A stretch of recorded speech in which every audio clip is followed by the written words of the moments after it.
Good evening and welcome to the Garfield Heights City School District Special Board Meeting Work Session. This evening is Monday, February 10th, 2025.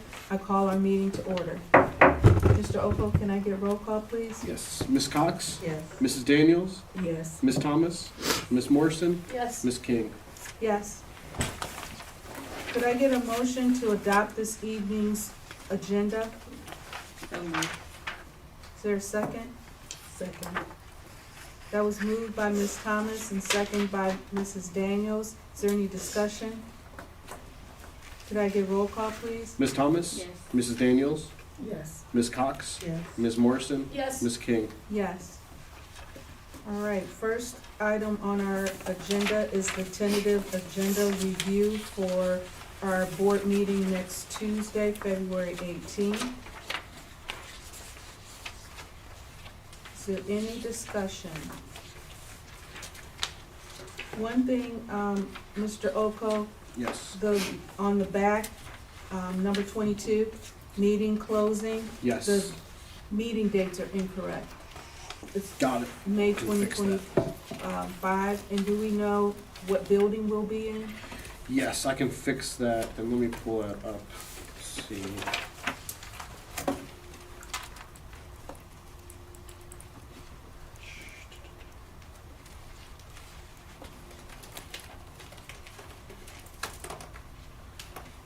So we will be at the board office, I believe that's around spring break. I believe, right, March? April, spring break, April. 17th. Well, we do March 17th here because April we do Roses for Teachers at the high school. Got it. Yeah. All right. Any other discussion? Madam President. Mrs. Daniels? There is, for item number 14.2, Mm-hmm. Exhibit A was not attached. Yeah, I got that marked. Oh, did I not put that in? So if that could be attached before the meeting Yeah, for review. You're at 14.2. Two. yeah.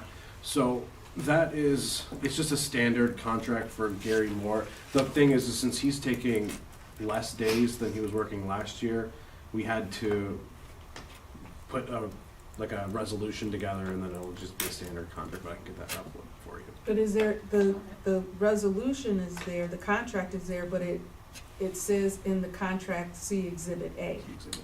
but there's no Exhibit A. Okay, I'll ask our attorneys, they wrote it up for us on this. Okay. I'll see if they So if have there's it. no Exhibit A. We can just omit it, remove that. yeah. Mhm. Okay, yeah, I'll get that totally taken care of. Okay. Is there any other discussion? I like 18.2, that our rate went down $100. Yes, yeah, so when they did it, came out to our buildings, they found that we didn't have some of the machinery that they originally estimated us at, so they took $100 off a month on it.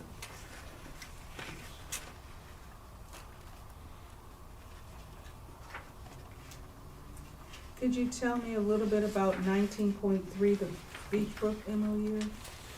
Is that just a regular MOU to serve or some of our students? Yes, so it provides mental health services and consultation. It's a people services initiative. It is, I believe, free, so I think there's no cost to it. It's kind of one of those pilot programs that we use, similar to like the Cleveland Clinic. Okay. I don't know, Dr. Reynolds, if you know anything else. No, about it's pretty much that. Beechbrook has been working with several school districts in the past. We've worked with them in previous school district as well. And it's basically similar to the services, as Mr. Oko stated, similar to the services that we're receiving from Cleveland Clinic. We're finding that a lot of our students need some assistance in that area. Even our data is consistently showing that this is a concern and an issue for us in the school district, as in most school districts. So this assistance will be good for our students as we continue to try to make sure we're serving all of their needs. Okay.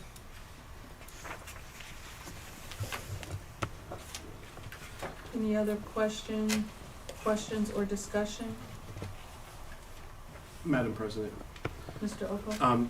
we request that, Mr. Whalen and I have been working on an agreement with Ornet for, I don't know, Sean, if you want to go into that, but it's a agreement that we need to get in front of the board.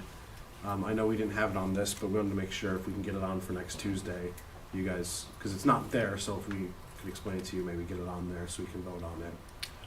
Our district servers, there's physical servers, physical boxes. We don't use physical boxes here. We use something called virtual servers. Ornet is a statewide provider. They do consortium. Basically, they group together multiple school districts from across the state to try and get the best possible pricing. The company, long story short, the company VMware that we use for our virtual servers, they were bought out by another company, causing a price increase. Ornet has been working actively to get the best pricing for the consortium. In order for us to do our renewal, we have to enter into a new contract for this year. We actually have not renewed yet because of the fact that they didn't have the pricing in place. What they've been doing is allowing our licenses to continue on through this year until they negotiated the new pricing. So this new contract that you're going to be seeing is the Ornet pricing, the best possible state pricing that we can get. That's the reason why it's coming to you in this fashion.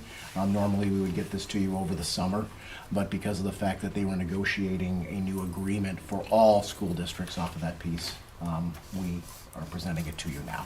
So apologize for the short notice, but that's really, we've been waiting on this consortium pricing to come in. We need this software in order for our servers to function as a district. The fact that we have virtual machines, the nice part about that is, and I'll use, for example, HR really quick just to wrap this up. We use a software called PeopleWorks. It needs a new server. Instead of having to buy a physical machine, we are able to virtually build a brand new machine without having to buy new hardware to simulate what that new machine would look like. We're able to do that in-house. It's a tremendous cost savings to do it that way because we are able to build those things virtually in-house. So it simulates and acts like a regular physical machine, but we're able to do that in-house physically here. So it's a nice piece to be able to do that. So we're able to keep staying up with the times without having to constantly buy new hardware in order to make that happen. So that's what you're going to be voting on, the software that does that. Ms. Cox? The price increase, are they requiring that I know you said that they're having us, allow us to continue until they develop the pricing. Are they gonna go back? This actually is the new pricing. So what you're going to be voting on is the new pricing. We have a new multi-year agreement that is going to be with Ornet. We will actually have expected costs for the next 3 years as a part of that agreement. So we are actually signing the new agreement now. We have been waiting until now because they did not have the pricing.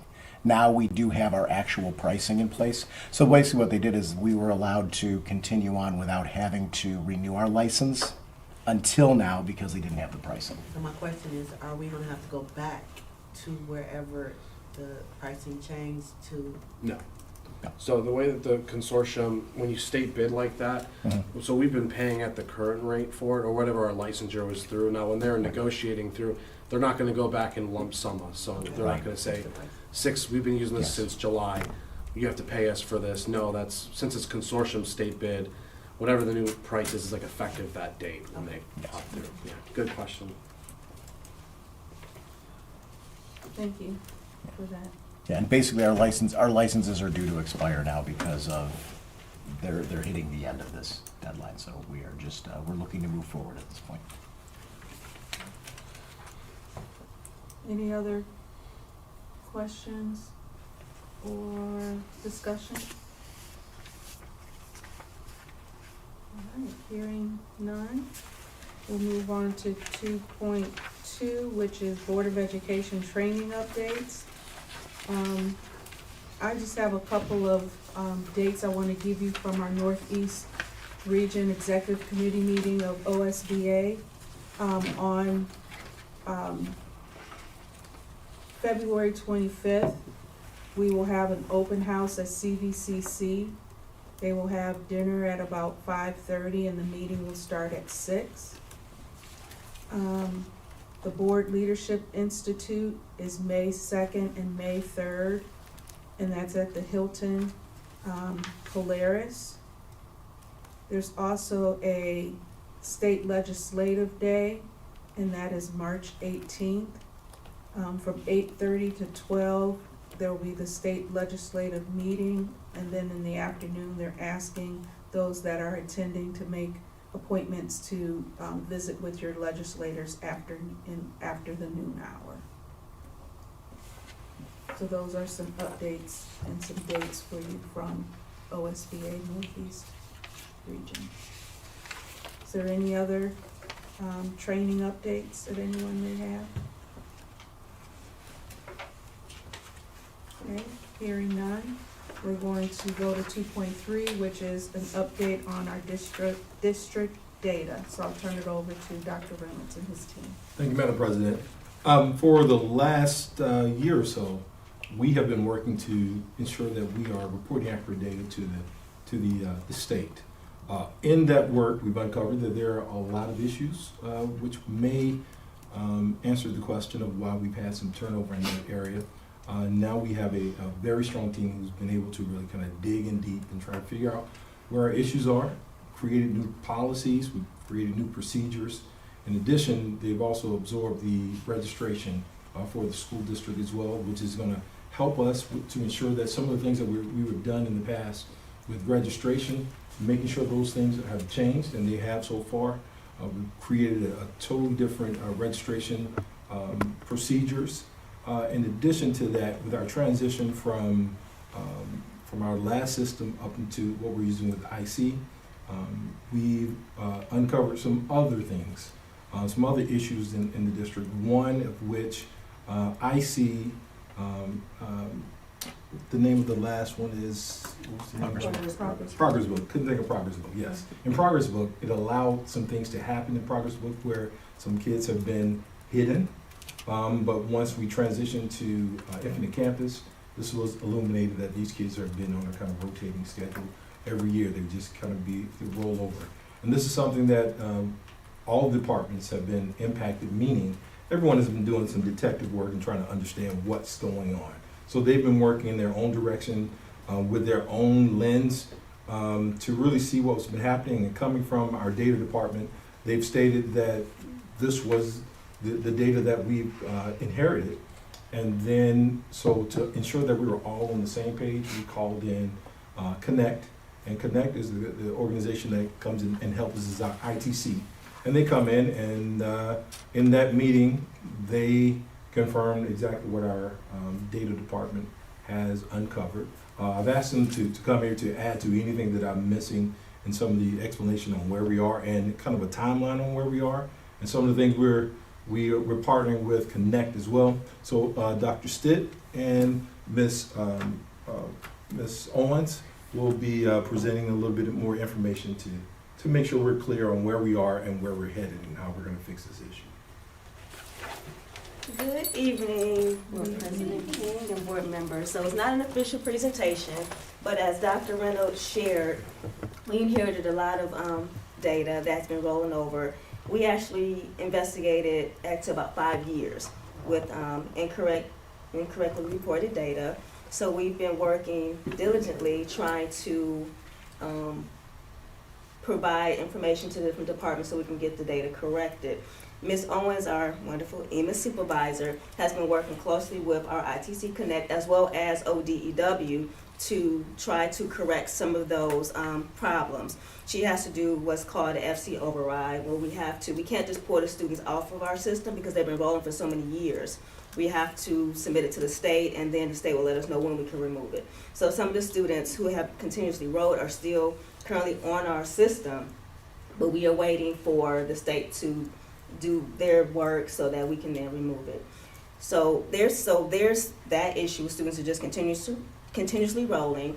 We also found some other issues in which students who were open enrolled or out of district for several years returned to the district, but their coding never changed. So it looks as though the student is not with us, but the student is actually attending our district school.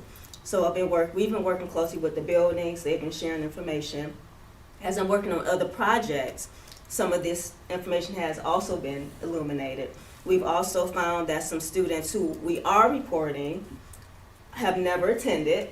So we have a lot of cleanup. So what we are proposing to do is do what's called an internal audit, to go through every single student in the district to ensure that first the student is actually attending and also that they are coded correctly. Within, let's see, July 1st is when our fiscal year begins. We had approximately over 400 students who withdrew. So we're a transient district, so that could be connected to some of the numbers that Mr. Oko has observed. We have some students who have withdrawn, we have students who are incorrectly coded, and we have students who have rolled over. So in order to best correct those issues, we have to really go through the data with a fine-tooth comb, just to ensure we are accurately reporting the data to the state. And what is our timeline for getting this complete? Because So- I know it affects our finances. So we actually met with our ITC last week, and they created what's called a roadmap. So it's just a matter of just getting started. So as I'm doing my other work, I've been going through some of the data and reaching out to the different buildings, and so has Ms. Owens, to try to make corrections as they come up, but it wasn't like the audit. So we're hoping to get this started within the next 2 weeks or so. Okay, and do you know about how long it's gonna take to go through the audit? So when I pulled the enrollment report, and just keep in mind that the data may not be accurate because for the aforementioned reasons, we have around 2,600 students who are showing to be connected to our district in some capacity, so like at least 5% to 100%. So if we have all hands on deck, meaning the data department, and we have our partners with Connect, and others who may help, I think that we'll be able to get through it fairly quickly. I shouldn't say quickly, that's not the accurate word. So it shouldn't be too complicated. We just have to go through the students and just make sure that they're coded correctly in the system. Go ahead. When you say we have to, once we figure out our own data, we have to wait for the state to give us approval, do we know about how long their research process will take? That part I don't know. But what has to happen is we have a huge stack of students, it's over 100, and Ms. Owens has to go in and enter each student in the system, and then has to be pulled to the state. So I'm not sure of the state's turnaround time. For regular reporting, it could be 24 to 48 hours, depending on the day that we submit the data. So, and I can answer that from the funding side. So when the state pulls our FTE detail report from Infinite Campus, they kick back to us automatically a level 2 report that basically tells us how many kids are head counted, and then they adjust it based on FTE. So one student would equal 1 FTE, but if they go to CVCC, they count as 0.2. So if we were to tomorrow show that we have 2,700 students on that FTE report, level 2, that the state kicks back, if they were shown that they were here since the beginning of school, in theory, the state would take what we should have been getting since the October number 2 payment turnover for the school year and put it over the remaining payments up until next October 2. So that's how they would do it. But again, that only counts if the students are coded correctly and if the students have the start date back at the beginning of school. If they're all starting, if we fix the coding and we start them now, then we don't get the funding from the beginning of the school calendar. Got it. So it all is about what the state kicks back to us on reporting from our EMIS SIS system. What systems are we putting in place to ensure that moving forward, the kids are being coded correctly and coming off the books correctly? What have we put in place to ensure that? So as a data department, we meet with each of the other departments monthly to go over specific areas that are related to students and support them with how to code the students. Also, we submit the reports to the buildings with clear directions on how to correct the errors. So that's what we've started to put in place.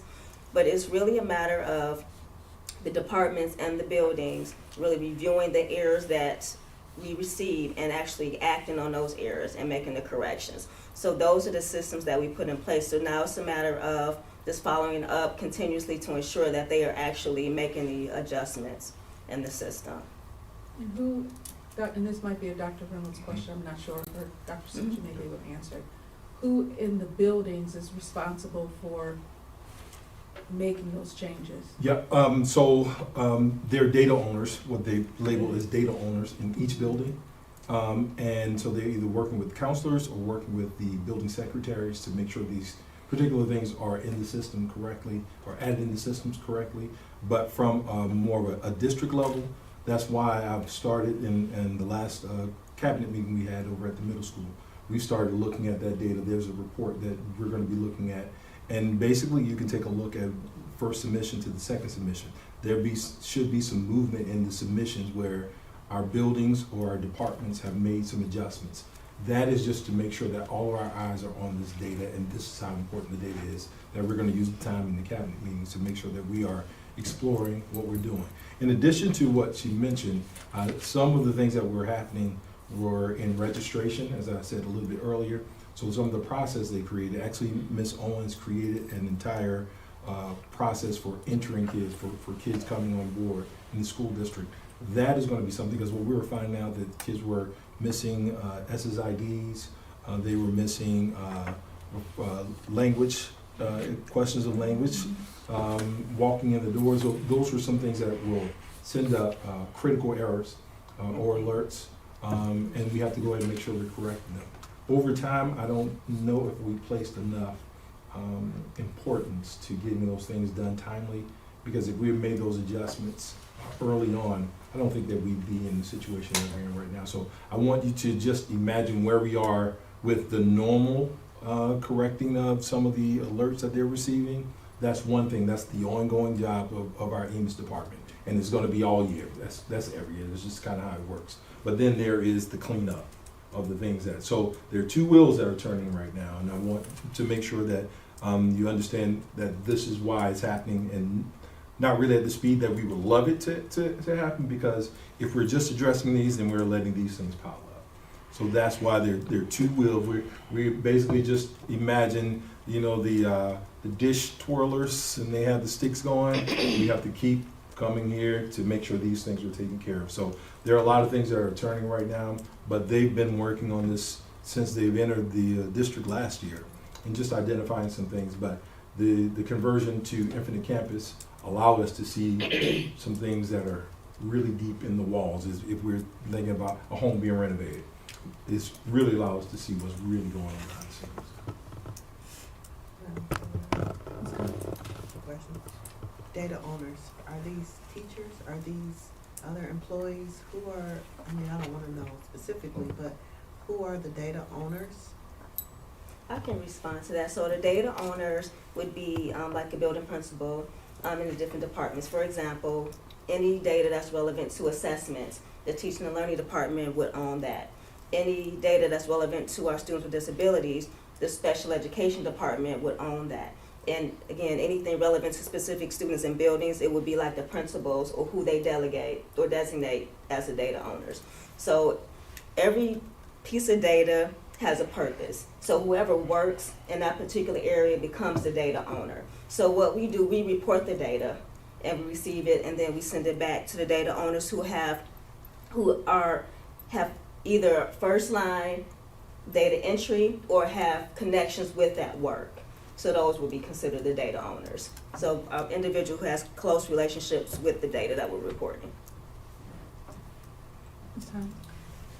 The errors that we have been finding, if you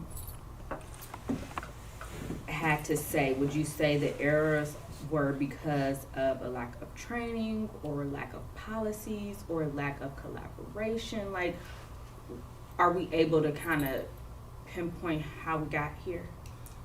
So if I had to guess, I would say it was a lack of ownership, a person really owning the work, and also structures, lack of clear structures on who's responsible and how to actually achieve the task. if I had to, like specify something. And that's something we've been working on trying to create over this last year and a half. Thank you. Madam President, into this being a very critical project, and you guys, the work that you do day to day is also critical to the district. In order for you to, do you think you guys will be able to continue to tackle this internally, or will we need to look out for some outside support to assist in this audit process so that we can ensure that you guys have the adequate resources that you need in order to get the work done? Is that an option, or is that something considered? Because we have money on the line, so it seems like a very critical situation, and I don't want us to kind of bury our resources that's already overextended with such a, and as we have learned here, as we uncover, we still don't know probably what you guys still may further uncover as you get deeper into this audit process. So I do understand why you can't give us a definitive timeline. You have a hope to have it done as soon as possible, but I can assume that you still don't know what you may possibly run into.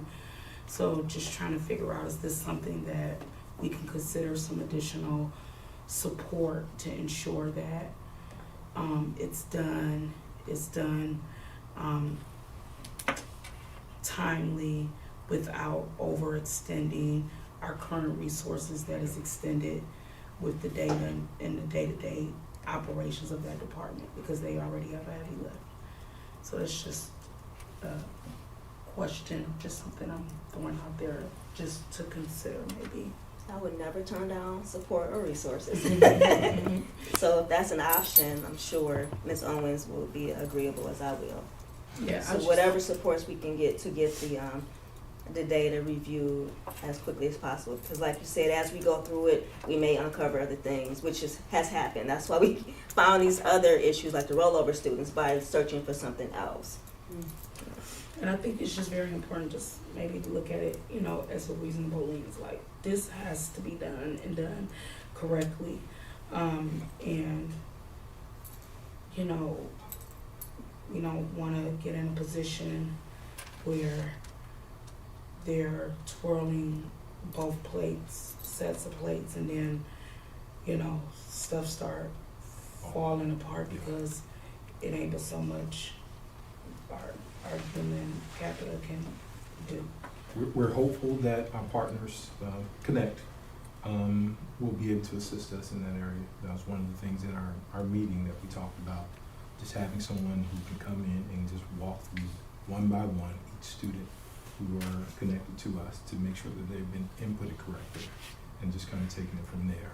Aside from us doing our part as well, with doing kind of a what is called ADM week, where you're really just seeing who is actually in the seats, who are actually in the building. That's a process we've been talking about, just to make sure that we were putting this in front of our principals too, and really creating a real process so that we know who's in the building. Our data, our reports can say, hey, this is how many kids are in the building, but when we have issues like what we've talked about, we only know who's in the building if we're talking to the principals and the teachers who have them, and not just kids who are on the roll. We need to know who's in the seats right now. And just to add to that, students who are on a roll, so we have students who we have to attach to our district because we are the resident district, so that would be students who are out of district. So we have students who we're the resident district, but they're being educated elsewhere. We have to include those students in our SIS. So currently we have several students who are not listed in our SIS. So that's something else we uncovered, looking for something else. So we have to add those students to our SIS so that we can ensure we get adequate funding. Because if not, if we don't add the students to our SIS, then we'll be like negative. I'm sure I'm not explaining it correctly, but we have to attach ourselves to the school, attach the student to the district, so that when the money is pulled to the other district, it has a place of origin. So that's just give you some more insight and some more context about the data dilemma that we're dealing with, that we're trying to manage, and we want to work hard to get it resolved. Do we know if there's any resources available from the ESC in terms of being able to provide support? It's pretty much ESC and Connect, they are basically hand in hand. Okay. They're actually in the same building and everything. So they work closely together. So us working with Connect is the same as us working with the ESC. They are gonna have the professionals who understand Progress Book and IC to be able to help us with what we're dealing with. So that's why we're particularly going directly to them, as they will have the individuals, or can identify some other individuals that they've worked with in the past who may be looking for opportunities like this to really do internal audits in school districts. So I'm pretty confident that they'll be able to help us with identifying someone who can actually come in, sit in, look at each kid, go into the buildings, having conversations with stakeholders or the data owners in those buildings, and just really allow us to get to the bottom of what our data really is. And I've had the conversation and said, you know, I'm okay with us finding out that our real data puts us at a number that we don't really want to be at, but I'm not okay with us just not trying to make sure it's clean data. That's where the efforts are. So if we come back and seeing our enrollment is a little lower than we had anticipated, that's really going to be the consequences of us really just trying to clean up the data from years past. I'm hopeful that is not. I'm hopeful that some of the numbers that Phil have been running is the accurate numbers, but I just wanted to ensure that, you know, where my head was when we're talking about just making sure the data is accurate. It's difficult for me to feel that we're not submitting the right data. So I need to make sure that we're doing the things that are right for our school district, even though it may not be the greatest outcome, but it'll be the accurate information for you all. I would not want to hide anything from the board, so that's why I've been pushing to just make sure we have the right numbers. That's why we're going two-pronged. We're going on our own to just see who's in the seats. That's one thing itself, but we're also going to work with our ITC to ensure that we're going one by one and doing the audit, just one by one, whatever kid that we have on our books, ensure they're put in right. Just want to jump in on that because I agree with Dr. Reynolds, but this is not, if we are reporting accurately, say 2,400 students that we're being funded for, that's a 350 student swing. That is a $3.3 million problem that we have to address today. And so I'm not hiding anything from you guys. Our November forecast was forecasted at what we ended from last year's count, which was 2,740, while we were figuring out, because of 350 student swing, well, it automatically prompted ODEW to flag us. So we've gotten that welcome letter from them saying, is your school district okay? We said we're working on data cleanup, but that is a problem we have to address immediately, because if that is our true funding, file for the students at 2,400, we are sliding into the guarantee in 2 years, and that is like we need to take action immediately as a board and as a school district. I'm not gonna sugarcoat it. It is a serious thing if that's our data. So there's two ways we can report accurately, say at 2,400, or if we clean the data and we see that our numbers are rising, then maybe we can be on balance with the trend that we are running from years prior. But I mean, this is why it's so critical. We only have till April 25th before the mid-year collection closes, before the state will stop processing any changes like that. So that is the timeline. Like, it has to be done before school is out, if any funding is to be fixed on the fiscal side. Madam President, so with that being said, I really think that we may, as a district, we may need to consider looking at an external, some audit support to ensure that we get this done accurately and support the staff, because like now, Yeah. and they have a full day of work that's now, I don't see us being able to take a heavy lift like this without getting support. That's where Connect will come in. Yeah. to do that audit for us, hopefully, if they're able to identify someone who knows Yeah, both. can we clarify that, you know, exactly what support are we gonna be able to get our data department and ensuring that we're able to get this done, because he's saying this is an immediate, we don't have time. Nor do we now have room, right, Yeah. to make mistakes trying to clean this up and do this. So I think it's very, I just think that finding someone to support, I think that's critical right now.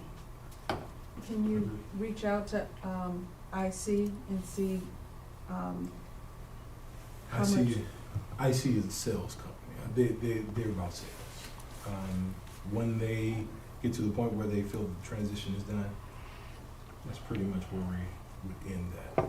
Them coming in to try to figure out the data that was already broken, that was transitioned into IC, that's not a problem, an area of expertise for So are you thinking about Connect? Because I'm hearing two Oh, different I'm sorry. things. I'm in Connect. The Connect. ITC. ITC, yes, Yeah, yes. I'm sorry. Yeah. Me too, I was Yeah. mixing them up too. Yeah. Yeah. So Yes. can we get an update? Can you reach out to We Connect sure can. to make sure that they have staff available to support us? And can we get an update on Yes, Monday? yes. Tuesday? You'll get an update tomorrow, because I've set a call in the morning with Okay. ITC for me, Dr. Reynolds, Thank and, you. We're pushing this, and that's the reason why, aside from to make sure that my team understood that these were our actual issues and make sure we're all headed in the right direction, but it was really to identify, you know, what can be done to help us in this area. So, yeah, I'm almost certain that they'll be able to assist us with just going kid by kid, piece by piece, and just identifying where the issues are in each one of them. And if you can express to them the urgency of getting started like yesterday. Yes, ma'am. I sure will. Any other questions or discussion? All right, thank you, Dr. Stebbins.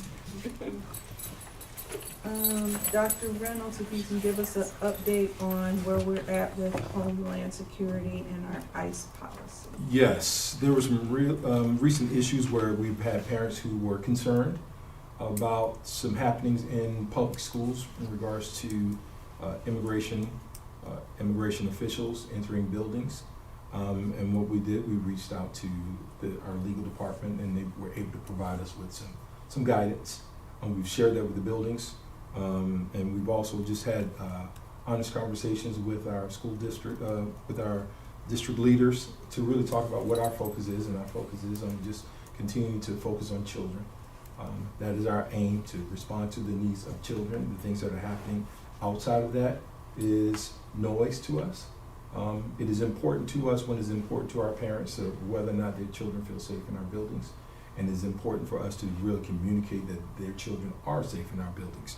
So looking at some of our policies that are in the school district, some of our district policies that we've been working with our legal department, one of the areas is search and seizure, which we will be bringing in front of the policy committee as an opportunity to really just take a look and see if there is some adjustments, and just really ensuring that we are clear that our focus is on children.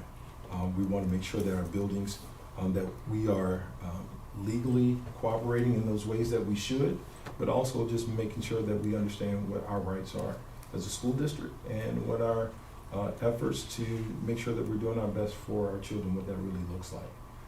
So they were able to provide that clarity. I was able to have those conversations, as I said, with leadership, and then we sent over information to our buildings, kind of if-then statements. If this happens, then. Everything points back to central office to contact us directly. Just in case there are any questions, we can make sure that we're responding in a way that's consistent with what our legal team has offered us. We don't want to put any of our leaders in any situation where they're legally making some decisions that are outside of what we've been advised to do, and that's why we pointed back to central office to contact us immediately, and I will respond immediately as well. So that's where we are so far. Again, We will be looking at the search and seizure policy for our school district, which is consistent with legally what we're held to doing if situations do arise. But I'm confident that our parents are clear on where we are, and to ensure that they're confident as well in us.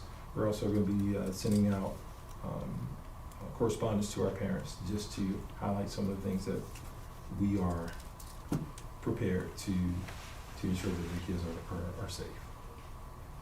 Thank you. Yes. Any questions for discussion? Thank you.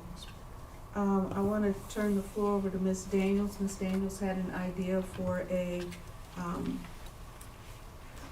resolution for the board. Ms. Daniels?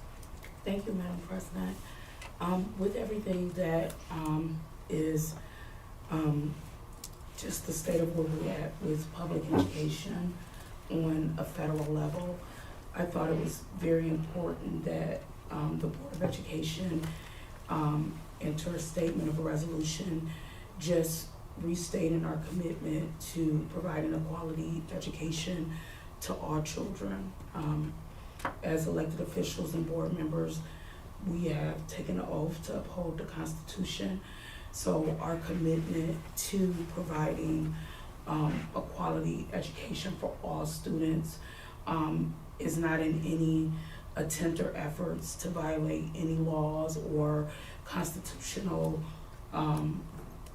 executive orders or whatever may come down on the federal level.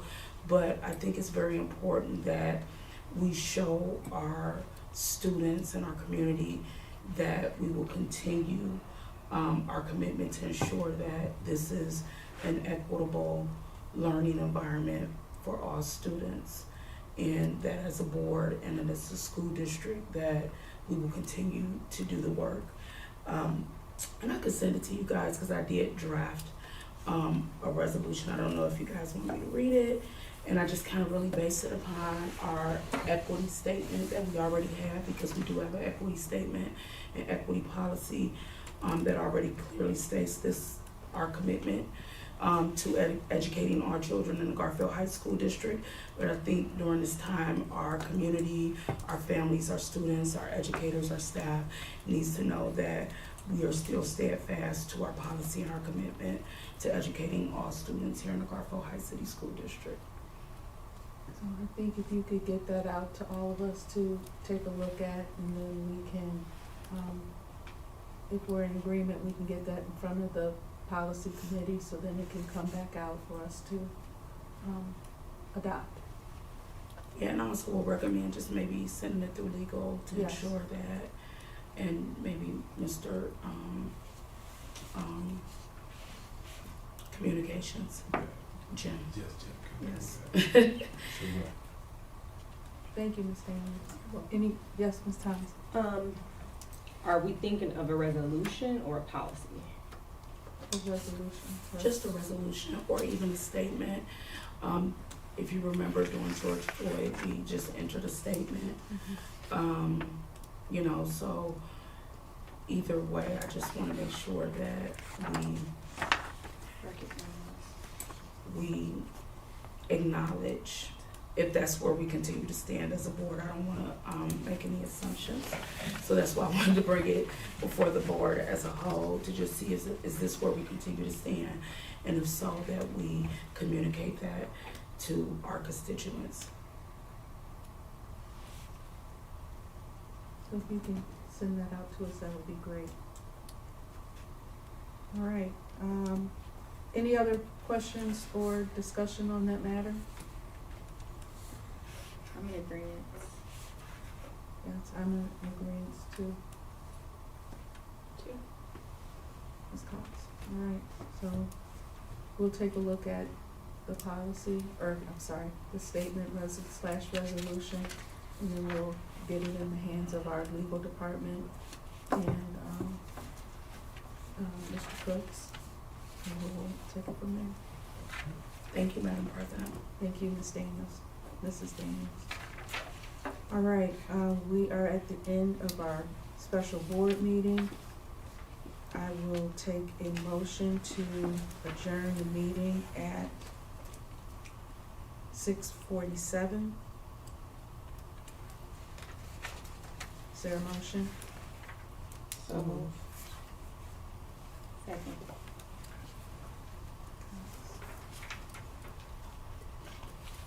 That was moved by Ms. Cox and seconded by Ms. Thomas. Can I get roll call?